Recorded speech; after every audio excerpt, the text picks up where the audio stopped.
নমস্কার, আমার চ্যানেল বং খাজানাতে আপনাদের সকলকে আরও একবার অনেক স্বাগত। আজ আমি আপনাদের জন্য নিয়ে এসেছি স্ট্রিট স্টাইল পাস্তার রেসিপি। তার জন্য আমি এখানে পাস্তাটাকে জলে নুন আর সাদা তেল দিয়ে একটু ভালোভাবে সেদ্ধ করে ঠান্ডা জলে ধুয়ে নিলাম।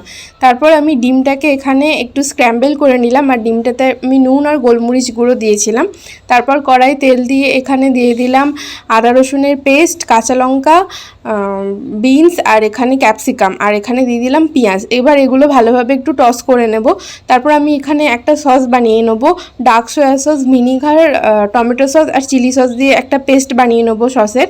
তারপরে এখানে ভালোভাবে একটুখানি ভাজা হয়ে গেলে এখানে পরিমাণ মতো নুন অ্যাড করব। তারপর এখানে সসটা অ্যাড করে দেবো।